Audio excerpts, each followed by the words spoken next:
What's up? What's up? What's up? Welcome to the All Around. I'm your gracious host, Dr. Anthony. Please tune in on Mondays at 6 p.m. for your entertainment purposes. We will hit current topics, old topics, and everything else in between. Be there or be square. Deuces, my loves.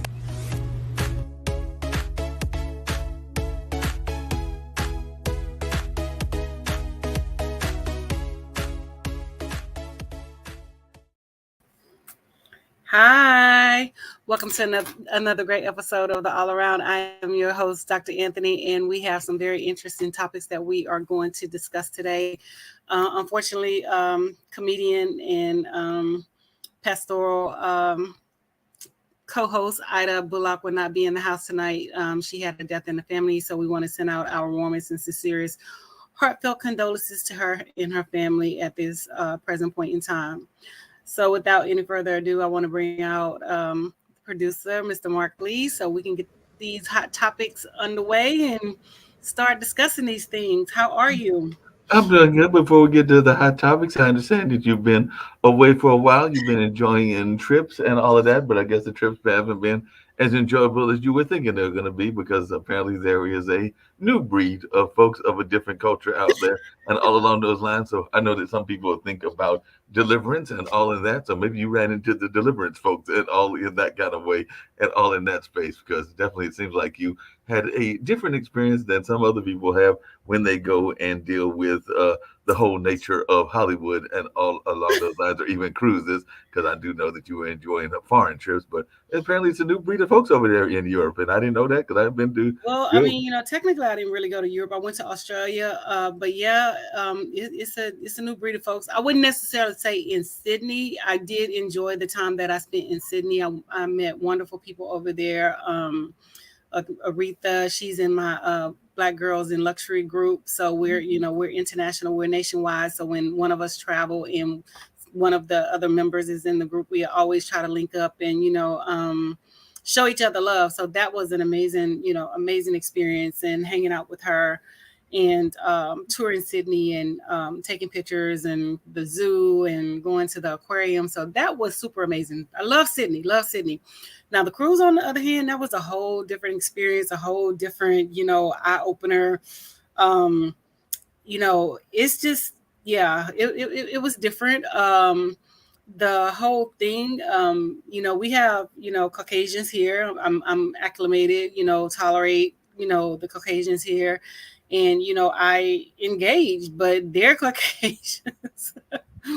They were a different breed of Caucasians that they like freaked me out. They look like the Walking Dead, like Crypt Keeper, zombies, and I spent a lot of time in my room. It was crazy. It sounds like it was crazy. Did you get Yeah, a it was chance to? crazy. I just, and it was just the whole look of, how they looked and, things like that. It just creeped me out. So yeah, that was an experience. I'm definitely one and done with that particular Carnival cruise. I mean, if any minorities would like to go on that cruise, I would definitely discourage it because it's not a integrated cruise. It's not a diverse cruise. It caters directly to white people. Honestly, it just caters directly to white people, and so all of the activities are based off of what they do, and their activities is not multicultural. So you just basically just have to get in and fit in where you want Did the you get a highlight of my chance? Yeah, cruise. did you get a chance at all to deal with? Because I have oftentimes said, even when we've had one of our guys who has some ties to Australia on the network, that is, I don't know the biggest fan of the Aboriginals, but I know that there have been some great Aboriginals runners. There have been some great Aboriginal culture. So I was wondering when you got off, if you got a chance to enjoy any of the Aboriginal music or Aboriginal culture, because that is their native culture and all along those lines. But I'm thinking the cruise probably didn't even incorporate them in what they were doing. But I was just wondering if you got a chance to Mm. see any of the art or any of the music or any of the things that the Aboriginals do in that part of the world. Well, as far as the cruise is concerned, quite naturally, the cruise did not incorporate any of the Aboriginal history, the culture, or anything that remotely resembles Aboriginal people. Like I said, it was centered around, Caucasians. It was not multicultural. So it's not the fact that I couldn't, assimilate and I couldn't deal with it. It's just the fact that it was like, subtle racism, which I picked up on, certain things. For example, we were at the guest services trying to get our printout, basically, for the charges and things that we, charged on the cruise ship. So it was like about five of us African Americans standing in line, and you stand in the priority line, which is for Diamond members. So we were conversing amongst each other because we were just glad to see another set of, Black people. So my friend and I, Mr. Thompson, we were standing behind this group of ladies, three ladies, and so they started, asking us where we were from. They were from Florida. It was a mom, a cousin, and their daughters, and we exchange, pleasantries and things like that. So here come this Asian lady, just pops up out of the other line and proceeds to tell, one of the other ladies that's in front of us that we didn't have the right to stand in that line. So I'm like, how the hell you figure we don't have the right because we're all Black? Everybody in this line was a Diamond member except for myself. But because I was with my friend, I could be in the line and they could service me in the line because we were, being serviced together or whatever. But it was just, the simple fact that she saw all these African American Black people in the line, in the Diamond line, being serviced, and she was trying to get us to go to the regular line and go stand behind this long line of white people because she felt that we didn't have the right to be there. So she felt like she was putting us in our place. So that kind of like ticked me off. I'm like, I said some explicit things. And I'm like, what gives you the right to tell us where we're supposed to stand when we're in the right line? Why are you all over here in our business? It's always, somebody else of a different race, of a different culture, always trying to tell Black people what they should and should not do. And I'm like, you need to mind your own business, because had one of us would have just really went off on you, then you would have thought we were wrong. But you all over here in our business trying to tell us that we need to go stand at the back of the line. Why the hell we need to go stand at the back of the line? Everybody was a Diamond member. You have different statuses when you're on cruise ships and things like that. Like that was my first cruise. So quite naturally, I wasn't a Diamond Platinum member or whatever. But the other folks were, because they cruise a lot. So they had that membership, and so that they could be serviced before everybody else. That was one of the privileges of being, a Platinum member. But she felt that, the Black people were not Platinum members, and we had to go stand at the back of the line. So she just took it up on herself to come over and tell one of the Black people, because they all, they automatically think that we're all together because we're Black, and because we were conversing, that we needed to move to, the back of the line or whatever. And so, that, like I said, that just really ticked me off or whatever. Other people of other cultures, y'all need to mind your damn business, because then you want to be shocked, clutching your pearls and things of that nature when somebody goes off and puts you in your place. But you shouldn't have been in our business in the first place, because it had nothing to do with you. So that was just one of many experiences on the ship. I went to one of the stores, and so I was gonna buy some perfume in the store or whatever, and so again, my friend Mr. Thompson and I were the only two Black people in the store. So here come the Asian girl from behind the counter. Can I help you? Can I help you? Do you need help? So you don't see all these other people that's been in here before us that they don't need help. So why you gonna come over and single me out? I said, you know what? I was going to purchase something, but I said, you know what? I'll wait until I get somewhere else and purchase it, because you won't get my sale. You know what I'm saying? So it's always that subtle racism and those subtle gestures that they do in terms of like, oh, okay, Black people, they're gonna steal, they're gonna do this, they're gonna do that. I don't have to sell anything. I can purchase whatever the hell I want, and I do purchase whatever the hell I want. So, it was just, different little things or whatever on the cruise that I particularly did not like. But, like I said, I spent a lot of time inside of my room because they're winter and I was cold all the time. So I wasn't adequately prepared for their temperatures. I did have a couple of sweatsuits and things that I was wearing or whatever, but it was super cold to me. Other people wasn't cold, but I was cold, so I didn't really enjoy that part. Speaking of cold, warm days, huh? speaking of cold, I know it can be cold, but there's another discussion that goes on. We have it in our community, they have it in their community. I'm gonna get off the Aborigines in a minute because we're gonna get to the country singers that you want to talk about as well. But there's this conversation about the middle class, and apparently that conversation even goes on there as well. Because there was a article that I found, and I'm gonna play it, and you might be interested in it because it was Meet the Bonds. Because apparently there is an Aborigine middle class, and I know we have a black middle class. So let's see if they have the same issues that we have, because I found this in an ABC report and all along those lines. And let's see if they have the same issues or different issues. This could be fun. I've never seen this article, so this could be fun to see what both of our reactions are. So let's see what their complaints are about the Aborigine middle class. Welcome to Anala. Welcome to Anala.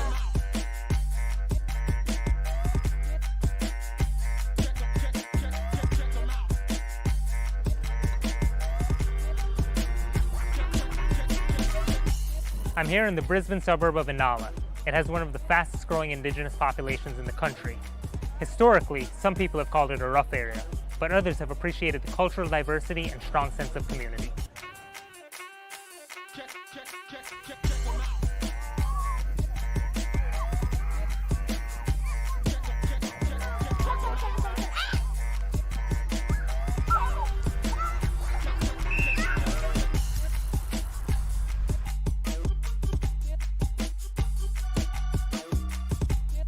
You all have a busy morning today?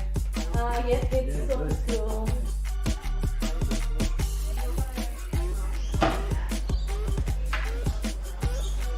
All right, Eli, let's go. What are we, 7 o'clock? Have you got your basketball? Did you lose it? Up here. Have a good day. I'll yarn you after. Dad would give these instructions. So he'd say things like, don't ever, ever bow your head. Don't ever think you're less than. Have a good day. He would say things to us like, you have to be 10 times better. I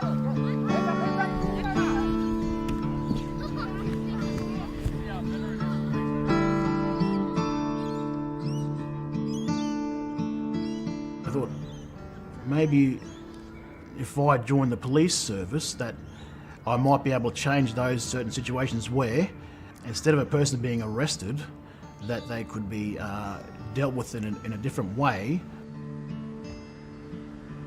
People that I know in this community, they sort of had bad interactions with the police, and it sort of started to become a more common occurrence. The community members weren't, they were treated like dirt.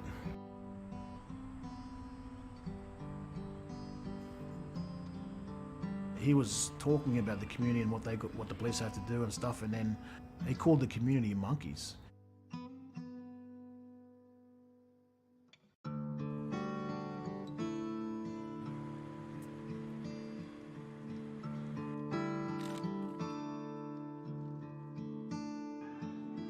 When it did happen, the union, the whole police service, basically with blind loyalty, they supported the officer in question, Chris Hurley, that he didn't do anything wrong. There was no question as to, well, maybe he did do it, or maybe it was an accident. He did no wrong, and that it was a fault of Mulrunji that he died in police custody. And it just hurt me as a human that a man died in the police custody, and they just couldn't fathom that maybe the police officer was responsible for his death. Sorry. Don't take his time.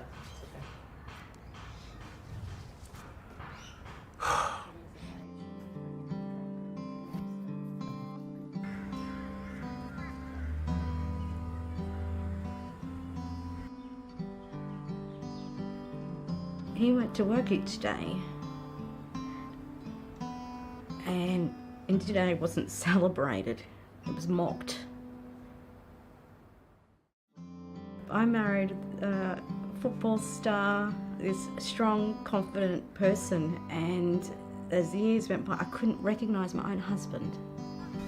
And what it's done to him, his soul, his mind, his heart, it makes me angry, because it took the best of him.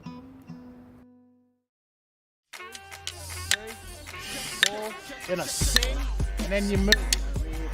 What gives me hope is that the people that have walked before us had to climb a much steeper hill. There is a sense of community here that is something we're proud of. Where being black is not a problem, it's just an everyday reality. Even the most mundane encounters like a barbecue at home and laughing and sharing and just being affirmed. This is about us raising our kids to be strong.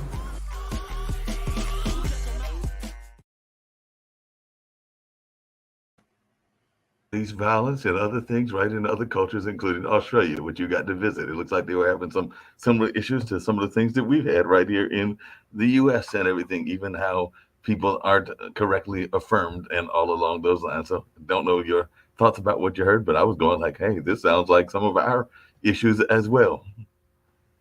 Well, I mean, the thing about it is black people everywhere, whether we're, indigenous to America, indigenous to Jamaica, indigenous to, any of the other islands, indigenous to, Australia, we all suffer the same fate. The only difference is our native tongue, our native language.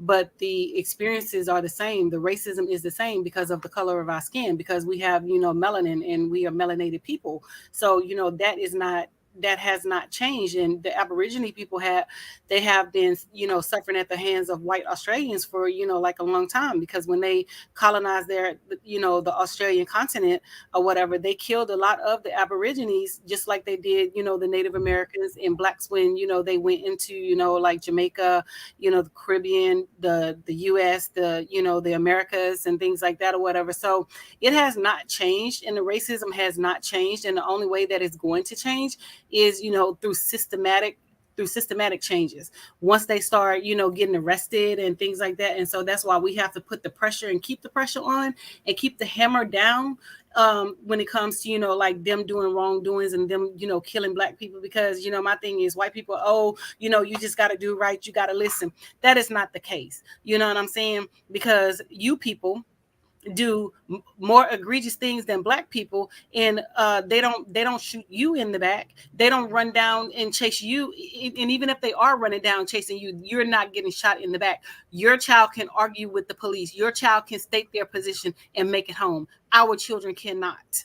And it's real sad that it's 2023 and we're still in a state of distress when it comes to black and white America, and white folks act clueless, like they just don't get it, but they get it. You know what I'm saying? It's just, and like I said, it's just an act. Because Jane Elliott, I don't know if you know who Jane Elliott is, but she does an experiment, and she was the one that said all white people are racist. So I'm repeating what she said: all white people are racist, in which I believe that all white people are racist. Do you have good white people? Yeah, but at some point in time, they were racist and have been racist and have done racist things or whatever. But like I said, it's just, the only difference is, our native tongues and our locations. We're still suffering the same fate. We cannot, we cannot enjoy the same liberties as a white person. Our children cannot enjoy the same liberties as a white person. When we have conversations with our children, we're telling our children how to survive a police stop.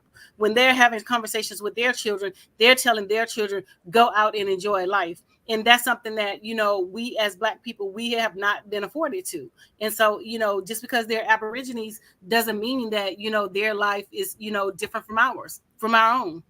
But, that leads into, that's very true. And speaking of people being in saying things and getting away with things and all along those lines, there is a song that was out there, and apparently they were saying that it wasn't all that bad. I know that there are people out there that will wear or have a Confederate flag or a Confederate symbol, and they will claim that it is nothing but Southern pride. And I've got some of my friends that will be like, that's not Southern pride, that's actually racism if you've got a Confederate flag on your truck, or if you've got it in your NASCAR car, or a number of other things along those lines, and all in that space. So we're going to get to the video. Before I get to the video, I just have one more quick Australian question and everything, because I heard that Kanye is married, and I know you're not a big fan all the time of interracial relations, but he's got a new wife that is apparently Australian royalty, but now they're saying that she is Australian mob royalty, because apparently his new wife, while having some success of her own, is also tied to some mafia types there in Australia as well. So I guess he decided to go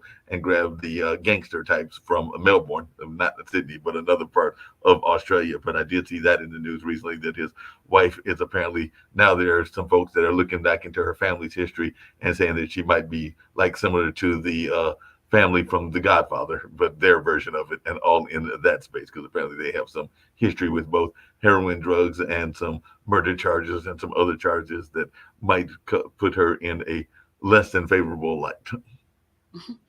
Honestly, I don't care what he does and who he talks to, and things like that or whatever. He's not one of my persons that I actually keep up with, him or his his wife, because she's funny looking, and he is out there in La La Land and things like that or whatever. So whatever they do is what they do. Keep it moving. We'll keep it moving, and we're gonna keep it moving with this country song. Speaking of which, I know that maybe some of the MAGA people are loving this particular song that we're about to play. Let's play it and check it out and see what it's all about. Roll a cue. We'll roll it.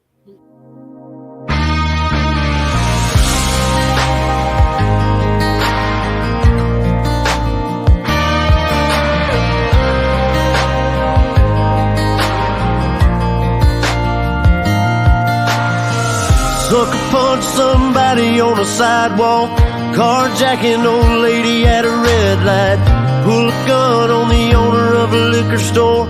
You think it's cool, act a fool if you like, cuss out a cop, spit in his face, stomp on the flag and light it up. Yeah, you think it's tough? Well, try that in a small town. See how far you make it down the road.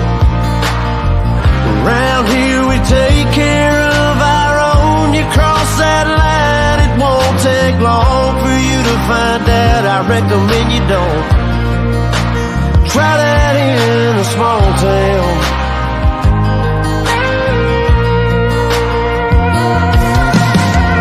Got a gun that my granddad gave me. They say one day they're gonna round up. Well, that shit might fly in the city. Good luck, try that in a small town. See how far you make it down the road.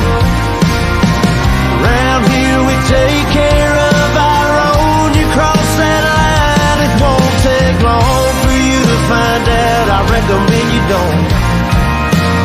Try that in a small town full of good old boys, raised up right. If you're looking for a fight, try that in a small town. Try that in a small town. Try that in a small town.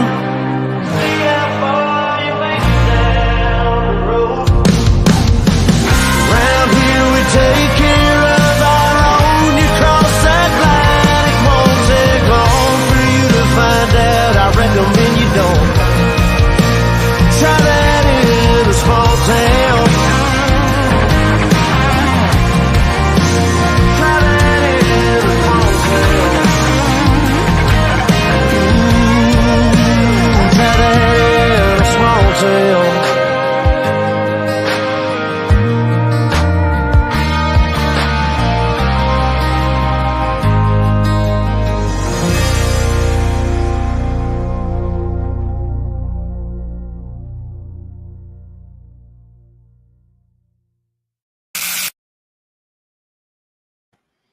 Alrighty. Dr. Anthony, before you get to your answers about China in a small town, first off, I was born in Durham, which is a relatively medium-sized to small city, but I was raised in Warrenton, North Carolina, which is a small town. And I can tell you for a fact that some of the early incidences that I saw of LSD and heroin and kids getting involved in that space was in a small town, because Warrenton is a very small town, and all in that space. I also remember an incident many years ago where the police actually arrested people for carrying weed and other stuff, and then mysteriously the weed appeared in that same courthouse, and the theory and the rumor was that the police might have been indulgent in some of the stuff with that happy weed and all in that space. And definitely there were a number of incidences, including fights and other things that happen in a small town. So I don't know that I necessarily to say all that to say that I agree with the thesis that it is only happening in the big cities and not in small towns, because I know there's some small towns with some serious meth problems and some serious other problems. So for the thesis of the song to be that it's only going to happen in a big city and not in a small town, I would argue against that as one that lived and was raised in a small town and saw a lot of craziness in that small town. Well, I mean, that what you just brought up, Mark, is a whole separate conversation about, drugs and things like that. And I'm in agreement that, drugs are in small towns. It's not just in big cities, but Right. that's not what he was meaning in this song. What he meant in this song, tried in a small town, meaning that if you bring your black ass to a sundown town, try what you just tried in those big cities in a small town. So what people got to understand is he was basically sending out a subliminal message to, America and to non-white people. So I don't know, to the people that's out there, I don't know if you guys have ever heard of sundown towns, not you, but, just Right. in TV land, that's, the audience that's not from America and the audience that is from America, but not from a small town. Sundown towns are also known as sunset towns, gray towns, or sundown towns, and are all white municipalities or neighborhoods in the United States that practice a form of racial segregation by excluding non-whites via some combination of discriminatory local laws, intimidation, or violence. So I know that they have some very close to here in some parts of Virginia, some parts of West Virginia, even New Jersey, even different parts of, New York, the state of New York, and those sundown towns in the South. So Black people already know that if you are in one of those sundown towns, you need to be out of that sundown town before dark. So that means that you don't go to that town past a certain time, and things like that. Back in the day, when we were younger, and even probably before we were born, there was a green book, and the green book was places for Black people to go, and it gave them local towns and local hotels for different places across the United States as they travel, so that they know where to stop and where to get gas and where to get, seek lodging, because all of that stuff, even after, the Emancipation Proclamation was signed and Black people was given their freedom, it was not necessarily given to Blacks in terms of, their freedom. And we could not utilize certain restaurants, utilize certain hotels, and utilize certain businesses, and we definitely couldn't go into certain towns after dark and things like that. So that's what a sundown town is. And so that's basically what he's saying in this song, is that you tried in one of these small towns, which is a sundown town, that you're not going to make it out alive. And another point that I want to bring out is that all the videos and all the imagery that he showed in his video did not have not one insurrectionist in it, did not have one white person who broke into the Capitol in that video. But you showed other races of people that were engaged in, different things, breaking windows and things like that, but you didn't show the insurrectionists. So you sent a clear message, although you said that you did not. You sent a clear message as to what you meant. You are telling people, you come to our small towns, which are the sundown towns, and try what you tried over there, you're gonna get dealt with. And that's the way that the things happen all the time. I don't know if you recall back in the 90s, Jasper, Texas, and we know this to be true now. That you just don't be in Jasper, Texas after a certain time of the night, to a certain time of the day, or whatever. When the Black man was drugged behind the car, and he was dismembered because he was drugged behind the car. And that is considered a sundown town. And so no, his message was loud and clear, although he said that's not what he meant. He meant that they wanted to keep the peace and the sanctity of the small towns and things like that. No, that's what you said, but what you were singing about is niggas don't come into this town trying that bullshit. That's what you were singing about. Mark. Yep, that's definitely what this song was about and everything. And there was a video, both an older video and a newer video. I'll go to the newer one first since I've got that one first. It talks about the sundown towns. So let's see what our other friends have to say about sundown towns and some of that history. In the 1960s, door-to-door sales provided many of us the ability to take care of their families. But this old-school business model cost one woman her life. Carol Jenkins was making rounds through a mostly white neighborhood selling encyclopedias when she realized she was being followed by two white men.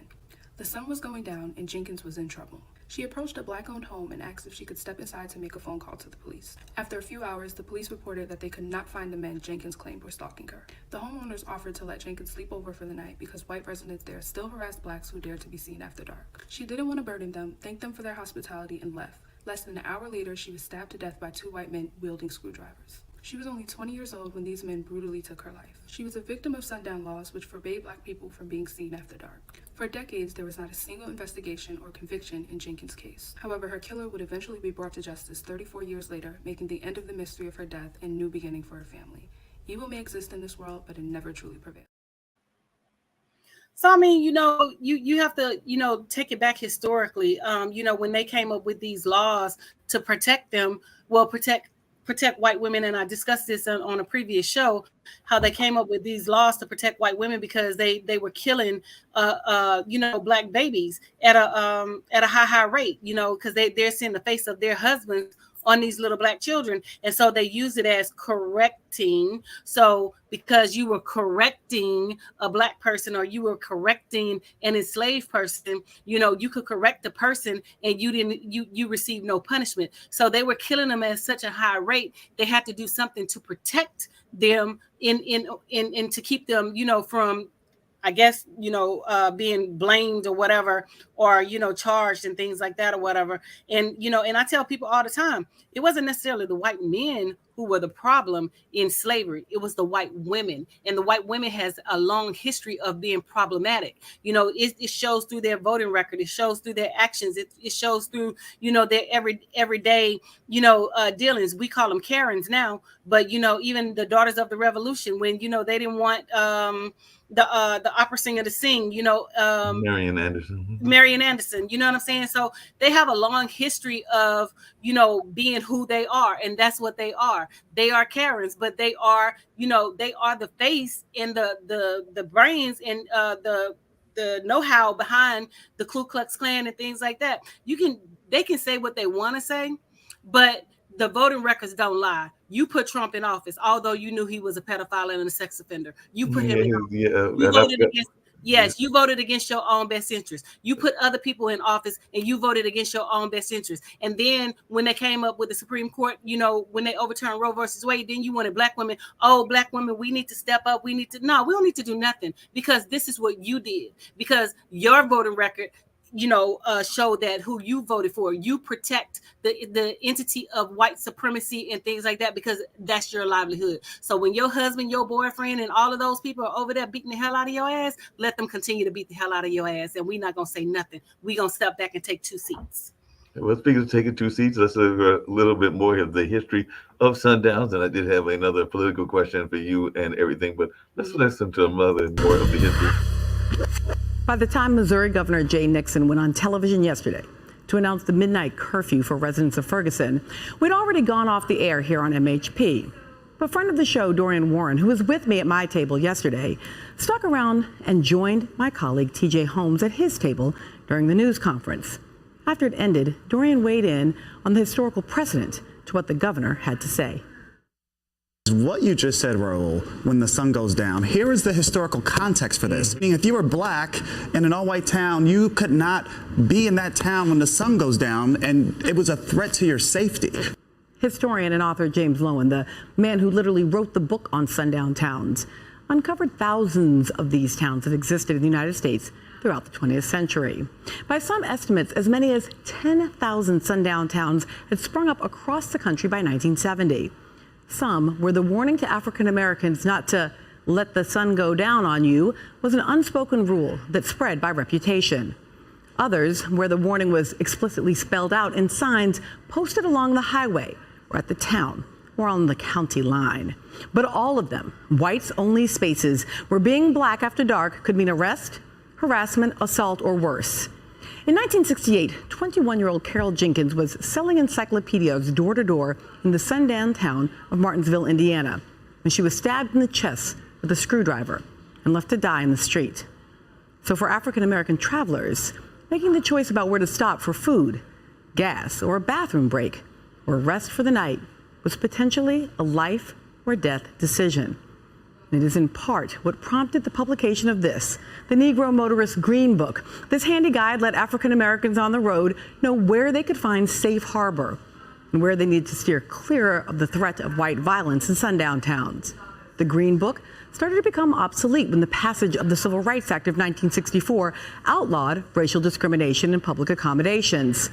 But that history of restricting travel and access to public spaces for African Americans seemed very present last night in Ferguson, where the streets, the people were warned to stay out after midnight in a town they normally call home.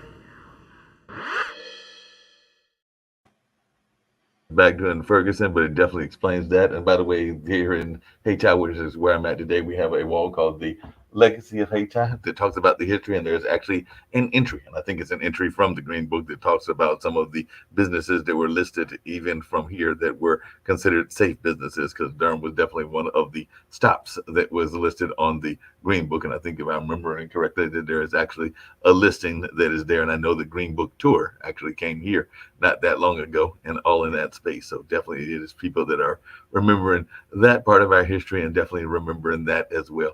The thing that I was going to ask you, Dr. Anthony, and then I'm going to definitely get to this brawl and everything, is were you surprised, and I know that we talk about a lot of things here on the All Around show, at the fact that Mr. Trump has said, no, that's all right. I think that I'm going to wait and maybe find a way to kind of undermine the debate, because the debate is going to take place day after tomorrow in Milwaukee. He has now officially made it official that he will not be appearing at the debate, and he's got a big lead, so he probably doesn't want to undermine that big lead with those supporters that you were just talking about and all along those lines. But he has said that he's not going to be there, and there was some speculation, even though I'm not sure that this will happen, that one, he's going to do a counter programming with Tucker Carlson, because apparently he's not friends with Fox, meaning Mr. Trump isn't, and two, that he might even get himself arrested on the day of the debate, which would be a kind of a blow in the face to those that are on the Republicans that are against him and all in that space. But did that surprise you at all, or is it more of his narcissism that is totally out there all the time? Of course not. This man is a complete idiot. You know, and I tell people all the time, you voted for a dumbass man instead of a brilliant, smart woman, which is Hillary Clinton. You know, you may say what you want to say about her, but, you know, in terms of politics and, you know, running, she's brilliant, and she's excellent in, you know, in her role when she was Secretary of State and, you know, things like that. And all the things that he accused her of, he did along with his family. And, you know, they benefited from being in the White House and receiving all these, you know, paybacks and payouts and, you know, things like that. But again, you know, the uneducated white person is, you know, the ones that is basically, you know, flying out the woodworks, you know, supporting this man. And not saying that, you know, is all uneducated, because you do have some educated and you do have some rich and, you know, some black. And for the life of me, I don't understand why the black people are supporting this man, because, you know, he has clearly been a threat to the black community ever since, you know, like before I was even born, because he's been sued by the Department of Justice for racial discrimination and, you know, other things since, you know, the 50s and in the 60s, and, you know, with housing complex in New York and things like that or whatever. And like I said, again, for the life of me, I don't understand why black people support this man. But, you know, that to me is a deflection, because he doesn't have the skills and the knowledge base and even the vocabulary to even compete in a formalized debate. I mean, you know, they have video of him, you know, telling the moderators, don't ask me no hard questions. How the hell are you going to try to represent the United States and be the president of the United States and converse with, you know, like world leaders and, you know, things like that or whatever. And you can't even understand simple questions that's being asked to you by the moderators and the reporters. So quite naturally, yes, it is a deflection of, you know, I don't want to participate in the debate and things like that. And then I also read where they're trying to say the the trial for Trump should be put off until the election take place. No, his ass needs to face justice just like everybody else did. You know what I'm saying? Because he called himself the party of law and order and things like that. And what people, especially black people, don't understand what that means is the party of law and order is that we're going to lock your black asses up for doing whatever, whenever, and things like that. So that's why, they support, because they, Fox News it does nothing but put fear in white people that black people are going to rebel and they're going to do this. But, which leads us into the next segue of the Montgomery Brawl.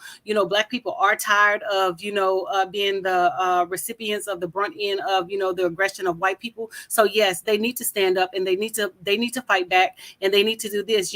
It's always been said that, nonviolence is the way, and this is that and the other or whatever. Your ass is not doing nonviolence. When you broke away from the Queen of England, what the hell did you do? You fought. You had a war.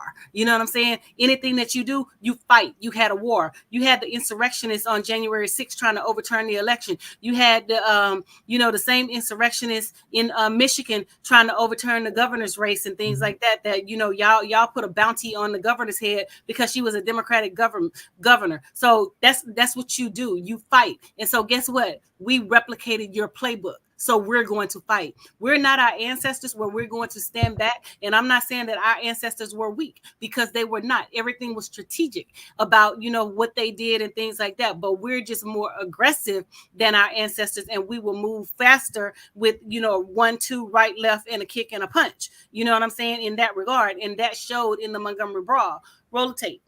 I was going to roll the tape. I think we roll the tape and catch what the Montgomery Brawl was all about.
Thanks for watching our YouTube channel. Follow today's top stories and breaking news by downloading the NBC News app. May even get a more detailed version of it from the same. That's good. People pretty much know what happened or whatever. But the thing about it is, I'm just glad everybody stepped up, because those white people would have killed that black man if they wouldn't have stepped up and they wouldn't have jumped in and they wouldn't have done what they needed to do to protect that black man. And I'm just glad the brothers and the sisters, stepped up and came to the rescue. And then, I've seen, TikTok videos where they was like, oh, the woman got hit with a chair, but you didn't say the shit when she was kicking the man in the head when he was down. You know what I'm saying? You ain't say nothing about that. You ain't say nothing about when the woman, put her hands on him first and things like that. But then when they retaliate and they start beating that ass, then you want to talk about, oh, she got hit with the chair and this, that, and the other. But you never said anything about her hitting him and her kicking him in his stomach, head, and all those things or whatever. But that just goes to show you how they try to take a situation, although that all of them were wrong, and try to victimize them and still make him out to be their aggressor. So when everybody stepped up on the platform, even the young man who swam in the water, who swam in the Mississippi to get to where, the guys were on the dock, all of that played a role into, that man protection and his safety. So yes, black people need to start stepping up and need to start protecting themselves at all costs. They do it, so we need to do it. Speaking of that and everything, and I definitely know that Black Panthers were very much big into that. I was actually going to let you hear some of the reaction from some of the folks that were involved or had comments after the event. This I'm not sure why it's not playing. Folded. Take a listen. We were forced to be spectators. It didn't turn into the brawl, of course, but the brawl occurred because of the anger and the emotions and the frustration all of us were feeling.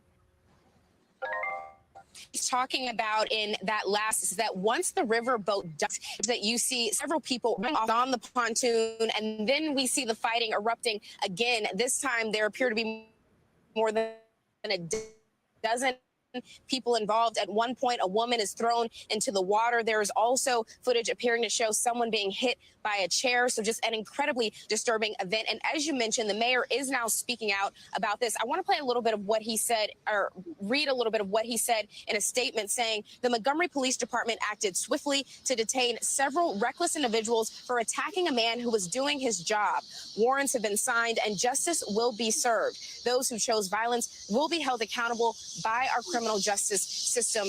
And one of the conversations that we're seeing happening online is people noting the racial dynamics of this situation, that it was a black worker and appeared to be a group of white folks when this altercation began. Police were asked today if they were reviewing this as a potentially racially charged incident. They declined to say if they were or were not, but said that they are continuing to investigate. Thanks for watching our YouTube. Well, you already know it was racially motivated. You know, when the white boy came out of nowhere and put his hands on the black man, you know, he stepped up, and you know, although that the man was doing his job, you know, he felt that, you know, hey, who is this nigga to tell me what I can and cannot do? You know what I'm saying? So you already know it was mostly motivated. But you know, had it would have been the other way around, you already know that we would have gotten, you know, hate crime charges and things like that swiftly. But you know, they want to say that, oh, it's not a hate crime, it's not this. No, it's exactly what it is. It is a hate crime, and that's what it was. They saw that black man, they thought he was going to be by himself, they thought that they was going to beat his ass, and they thought that, you know, nobody was going to step up to the plate. But you know, when he threw the hat up, made the call, and you know, everybody came, you know, running and to save the day, and that's just what it is, or whatever. But it's definitely racially motivated, because Alabama is one of those states, just like Mississippi and, you know, parts of Louisiana and things like that, where, you know, it has always been racially motivated when it comes to, you know, like different things. And I'm directly from Louisiana, but I've never experienced, you know, racism and things like that. But I'm not saying that it doesn't happen, because, you know, and I was having a conversation with a colleague, and I was telling them, you know, I'd rather deal with a Southern white than a Northern white. The reason I would rather deal with a Southern white is because they're going to let you know that they don't fool with you. They're going to let you know that they don't like you. But the Northern white is so, you know, covert with it. You know, they're going to smile in your face, but throw daggers behind your back and, you know, do things, you know, to undermine you, to make you think that they have your best interest at heart, when the whole time they have been playing you, you know, playing you like a drum, playing you like strings and things like that, or whatever. So I tell people all the time, I would definitely deal with a Southern white versus a Northern white any day, you know. Yep, that makes a lot of sense. I know a lot of people that have that attitude and everything, but you know, that Southern white attitude has been out there ever since. I'm about to date myself and everything, but a lot of people remember the days of Carter Country and Dukes of Hazzard and even our NASCAR drivers, and they think that that is cute to be that kind of Southern boy and all along those lines. So there's definitely, even from Hollywood perspective, gotten this kind of Smokey and the Bandit kind of glory that I don't know that it necessarily deserves, and all in that space, because you definitely have some people that are trying to glorify these kind of attitudes. We saw that to some degree with that song that we played earlier as well. So there are definitely folks that are trying to glorify it, and all along those lines and all in that space. So Mr. Alden seems like he might be following in the footsteps to some degree of John Cougar Mellencamp and some of these other stars that try to have that kind of mindset, even though I did like some of the things that John Cougar Mellencamp was doing in terms of farm aid and some of the coming to the aid of our small time farmers and all along those lines. But they had some other lyrics that might have been questionable when it comes to race relations and all in that kind of space. I mean, it's always going to be questionable about, like race relations and things like that, because the thing about it is, they didn't think, well, I'm sure Jason Aldean didn't think that he was going to get the backlash that he received from his song, but we knew exactly what you were saying. We knew what you meant by your song, although you say you didn't mean it, but no, we knew, because you implied, and we read between the lines. We got that. So, you're not talking to a race of dummies and things like that. We have always been on the top epsilon of everything. You know what I'm saying? And just to be real, country music wasn't even started by a white person. Country music was black, just like rock and roll and everything else. But you hijacked it just like you did everything else and tried to claim it as your own. Oh, black people don't sing country. Black people don't do this. Black people, baby, we made country. We made everything. Y'all replicated and y'all stole and y'all continue to steal, just like y'all stole the land from, black people. You burned us out. Black Wall Street. We were not codependent upon white people. We had our own. But they wasn't making no money from black folks. So, the angry white folks, they went out and, they destroyed, black communities, black cities, and, killed, mobs and mobs of people, the Tulsa riots, the Watts riot, the Baltimore riots, the Philly riots, all that stuff. You know what I'm saying? Even when, what's his name? Rodney King. Can we all just get along? All of that stuff. You know what I'm saying? So we're still dealing with, the burnt end of, racism and things like that. And what's so funny to me and so appalling to me is those people, is like, oh, you need to get over it. How in the hell are we supposed to get over it? If we need to get over racism and slavery and things like that, then y'all need to get over 9/11. Y'all need to get over the Holocaust. Y'all need to get over all that stuff. Those were period pieces. They happened in time. They happened at a certain time in history. But racism and what we're dealing with happens to us every day. We're lived experiences. We go through this on a continuum. So we can't get over something that you're pushing in our faces on a day-to-day basis.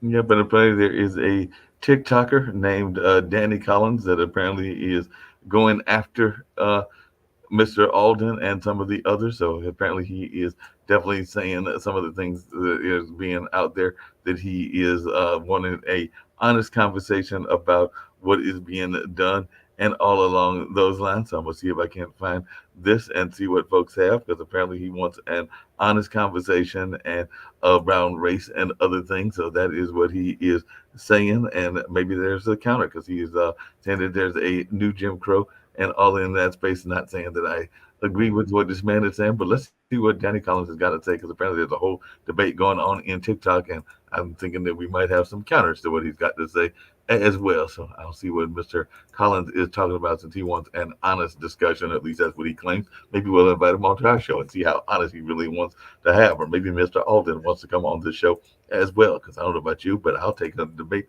with anybody and probably take them apart. But we'll see if either one of these folks want to come on and have an honest discussion, because I know for no doubt that Dr. Anthony, and I know for that matter, even Ida Bullock as well, will definitely have an honest conversation, and will give them some honest answers to what they might be saying and all along those lines. But we're going to check it out and see what is being said in this video, because I'm thinking that we might not even necessarily agree with what is being said. But let's see what it's saying, because this man says he wants to have an honest conversation, and I'm wondering what this honesty is all about, and if his honesty is the same as our honesty. So we've been having fun rolling some videos. We're going to roll one more before we get ready to get on out of here, and let's see what this TikToker has got to say all in that. So since he wants to have an honest conversation, let's see how honest he wants to be and how he's going to do in the honesty category, because I'm thinking that we might disagree with his version of honesty. So a lot of people are asking exactly what is it that I saw? What truth did I see that made me change my perspective on our criminal justice system? And this is how it goes.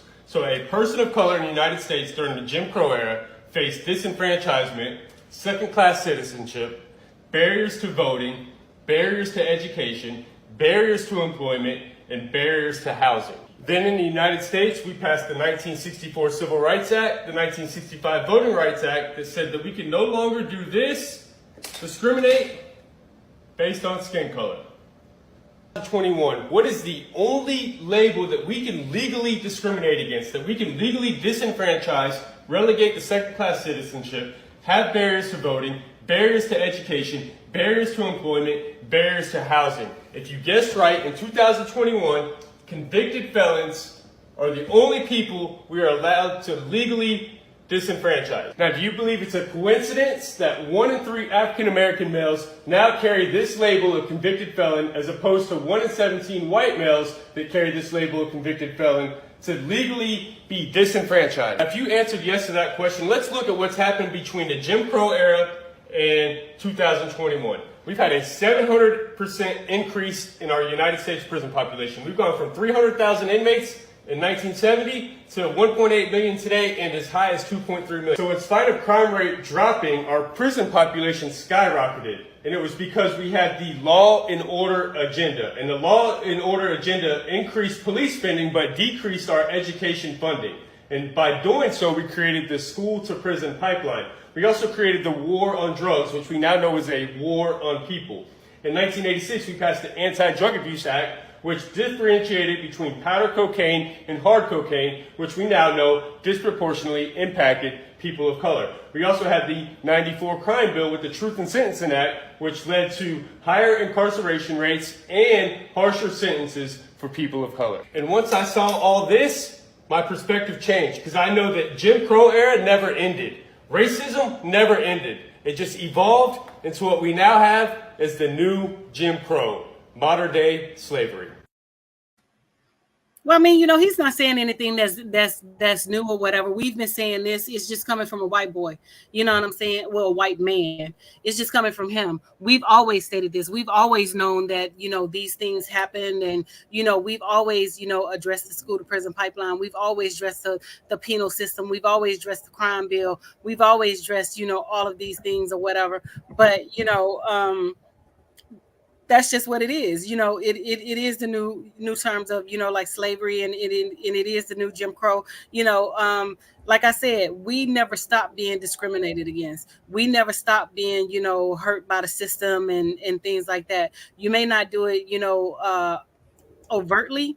You do it covertly when you pencil whip us, when you hold us back from getting positions, when you hold us back from getting jobs. I mean, because if you look at the education system, the worst thing I think that they did to us was integrate the education system. Because when they integrated the education system, a lot of Black people who were in leadership positions were demoted and put back into the classroom, and white people was put over, school systems and people of color. Even now, let's take, like the DC school system, for example. Somebody posted on there, we need to go back to, like uniforms and things like that. White children never wore uniforms. Just to be real with you, it was only in the black areas and the Black communities where the uniforms were being strictly enforced.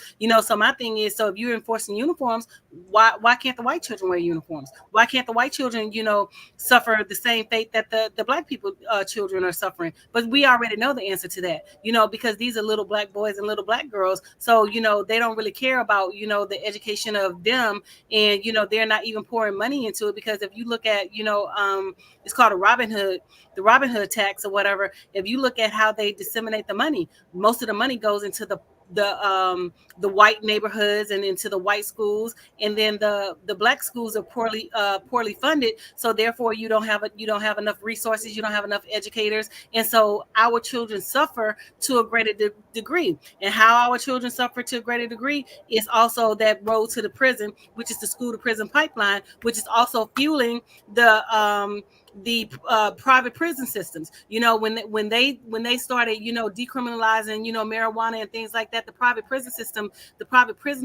system owners got upset because they didn't have nobody to fill those beds, and they were like, y'all need to go out and y'all need to arrest people to fill those beds, because as long as there are people in prison, they get money from the state, the government, and things like that or whatever. So I'm not saying that all Black people are innocent, but some of them are, and we are targeted for different things, and crimes are committed, but also Black people are set up, and the law is just not on our side. It's a law for Black people, a law for white people, and a law for the filthy rich. But law's never been on our side, because it comes. I'm just saying we just fall somewhere in the middle, and then with with everything, if we can take it a step further, even with the voting, how they're trying to make it harder for minorities to vote, the gerrymandering, how they're changing the laws in the lines of county, so that they can be heavily Republican, so that they can put themselves in positions to always win. So they're always cheating and they're always doing things, and that's why I tell people that your most precious commodity is your vote, and you need to understand that your vote matters and that your vote counts. But they want you to think that it doesn't. No doubt. They definitely want you to think it doesn't. And let's also be very clear, like you mentioned, the prison systems, many of them are a big business. That's why many of the prisons are private prisons and all along those lines. And the prison system historically came out of slavery. It came out of the overseer system. So it was definitely intended to be very much against us from Jump Street, and it has been against us since the beginning. But definitely it's been a lively discussion as always with you, Dr. Anthony, and everything. But I know we're going to get on out of here, and Ida will be with us next week and all in that space. Our condolences do go out to her and the loss within her family and all along those lines. But definitely our prayers and thoughts will go to her as she is definitely dealing with that loss in her family. And I know that another friend of mine that is an icon here in this area just recently lost their grandmother. So my condolences go out to Sylvia Knight and her husband, who lost a matriarch in their family, because I believe it was the grandmother of one and the mother of another. But definitely she was a icon here in this area, Miss Valentine, and all in that space. So our condolences go out to anybody that has lost loved ones at this particular time, but particularly to Ida as we get ready to get on out of here. And like I said, our thoughts and prayers will be with her as well. But like I sometimes say, that just means that they've gained another angel up above that'll be watching their journey as we continue on this life journey that we all go on, and all in that space. But on that note, I know that you got to get out of here. I've got to get out of here as well. And it's been another fun conversation, and we'll have some more interesting videos to talk about on next week, because there is never a shortage of things that are going on in society that are there for us to talk about. So I'm going to have that video of you dancing. I've got to see you do that dance in person one of these days and all along these lines. But we're going to get on out of here because I am a big fan of Dr. Anthony as well. So we're going to get on out of here. All right, the clock on the wall said it's all, y'all. Make sure y'all click like, share, and keep those ratings coming in. We were in the top 10, so let's remain in the top 10 and go to number 1. So make sure you tune in and look for us on next Monday. Sounds like a plan.